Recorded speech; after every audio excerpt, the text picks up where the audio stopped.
sa heure jotu rek sa app jotul doo ñëw gis ki nga xamante ne mooy médecin bi. Pape urgence yi fii moom moo di urgence su koppar hôpitaux yëpp urgence su koppar la ñuy am moo tax koppar gi la ñuy njëkk lijjanti même soo ñëwee ak imputation liñ lay njëkk xoolal mooy imputation bi ndax valable na ci service bi wala valable ci service bi wala 50% lañ ci jël wala ñaata nga war a compléter.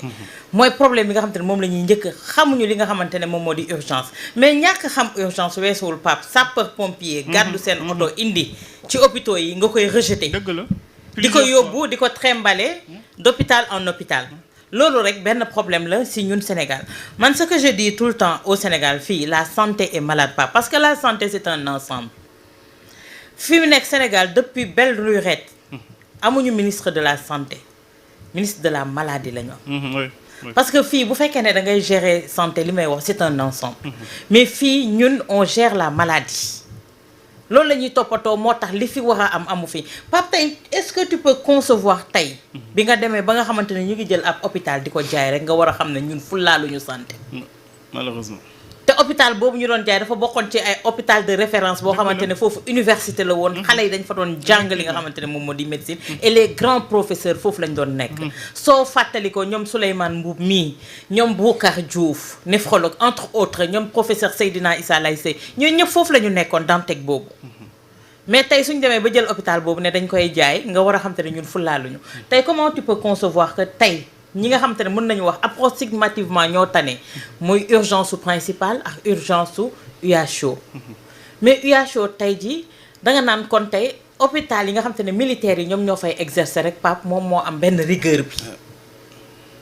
mais le pourquoi la ñu war a xool war a càmbaraat Georges daf ko wax et je le rejoins moo di ne les assises de la santé dafa war a am ci li nga xamante ne moom moo di réew mi tey dans nos hôpitaux tey ji Pape soo ci duggee danga naan ndax du mouroir loolu lay gën a ñu bëri tey danga naan ñu bëri tey dañuy préférer suñu feebaree toog seen kër dañ naan soo amulee xaalis doo faju mais nekkul seulement dañ koy wax mais loolu am les bilans là c'est pas donné à n'importe qui. bien sûr même dans le public dañ la naan hôpital sangam am na laboratoire soo demee am na exonération bu fa am mais exonération boobu Pape soo moytul gaaw di nga fi fay 100 000 francs ci batterie d'examen yoo xamante ne yaa ngi koy def foofu tey ñu ngi li wax ci li nga xamante ne moom mooy soulager le malade mooy ku ñëw ak feebaram mi ngi ñëw ak njàkkare mi ngi ñëw ak tiis ma tax kooku li nga koy soulager mooy l'accueil mais l'accueil est des plus désagréables ici c'est très rare infime ngay gis koo xamante ne su la accueillir nga kontaan loolu sur 1000 kenn nga ciy gis mais soo si ñëwee accueil bi si boppam moo lay njëkk a décourager tu n'as plus envie même accéder au médecin li ngay yàqamti mooy dem looloo tax tey ji tu vois nu mu tuddati les cliniques privées di pulluler un peu partout Pape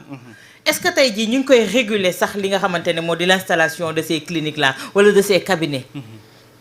parce que ñëpp dañuy préférer dem foofu ndax au moins soo demee di nga jàkkaarloog médecin bi si un temps record mu xool la bindal la ordonnance nga dem mais ci bindum ordonnance boobu aussi il faut qu'on en parle Pape bindum ordonnance boobu c'est la guerre des laboratoires également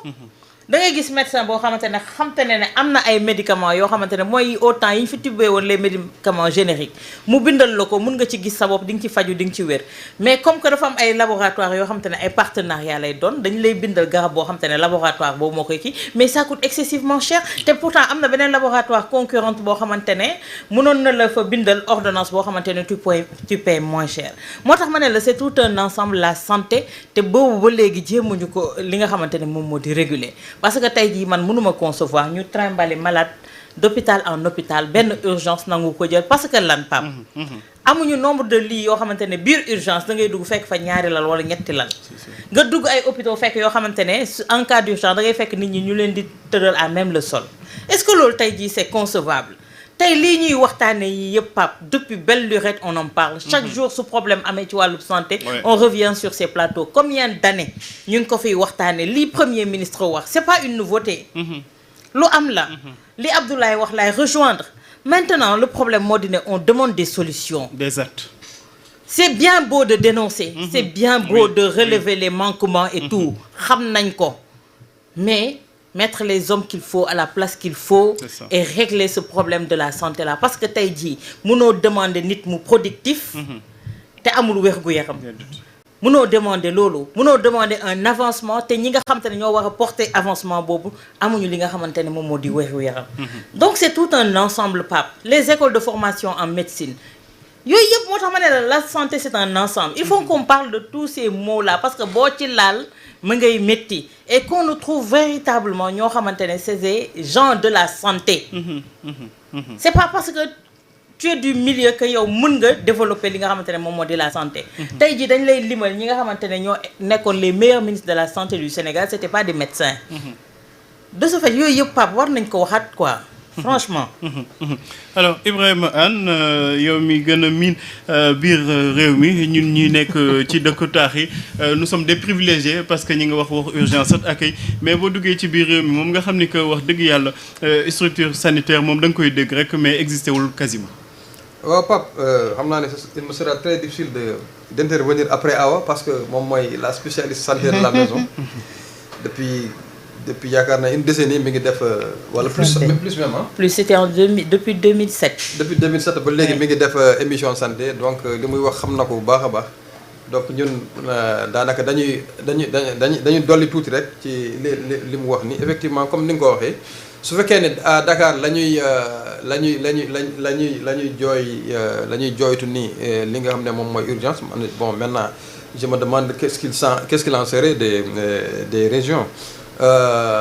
Bon man effectivement bon comme tu l'as dit je suis peut-être issu des régions mais man hôpitaux Dakar yi nag laa gën a xam et puis loolu noonu affaire urgence yi man dama ci dund benn expérience man j'ai amené mon propre petit frère la nuit aux urgences mais bi ma yeggee li ñu ma njëkk a laaj mooy ma fayal ko ticket déjà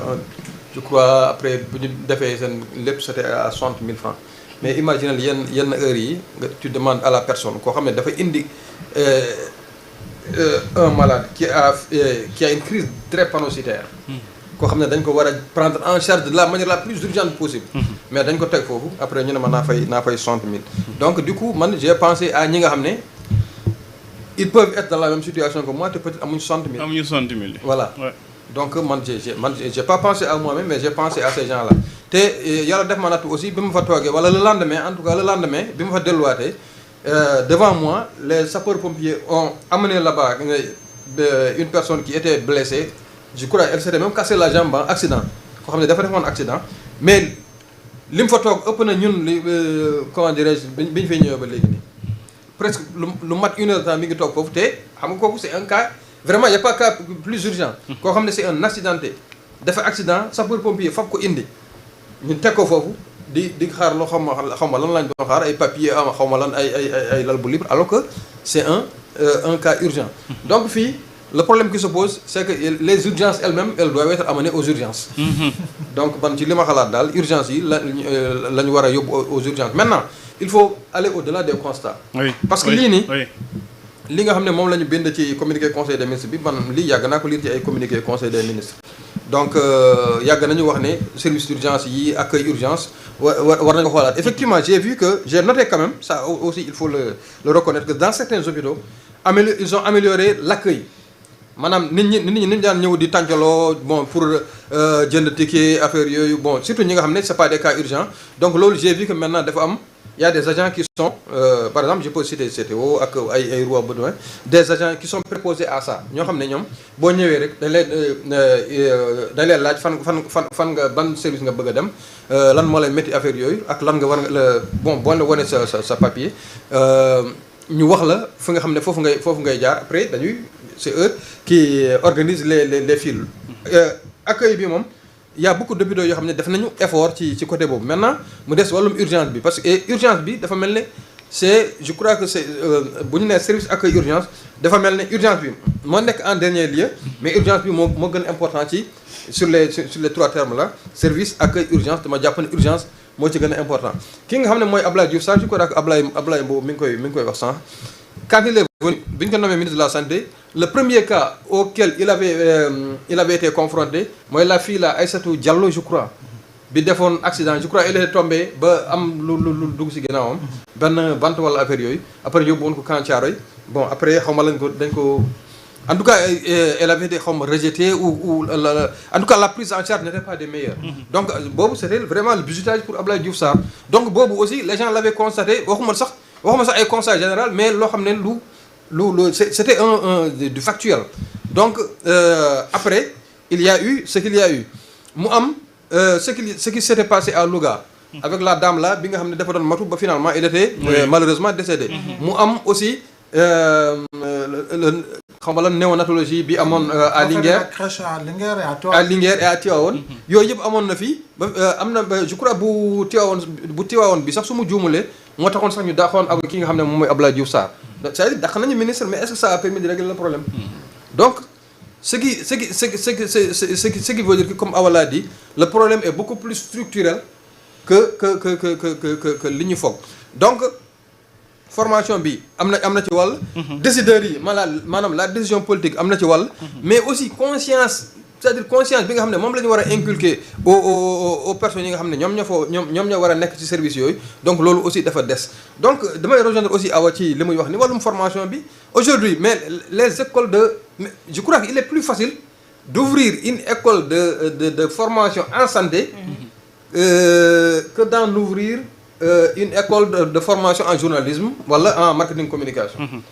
C'est à tous les coins de rue foo romb rek c'est école de formation en santé xale yi koo ci laaj rek mu ne la non man j'ai fait une formation en santé nangam donc dama bëgg ut benn stage dans un hôpital. Donc bu fekkee ne ñooñu ñoo fay nekk heure yoo xam ne les heures de crime et souvent les urgences li ci ëpp souvent c'est la nuit. Donc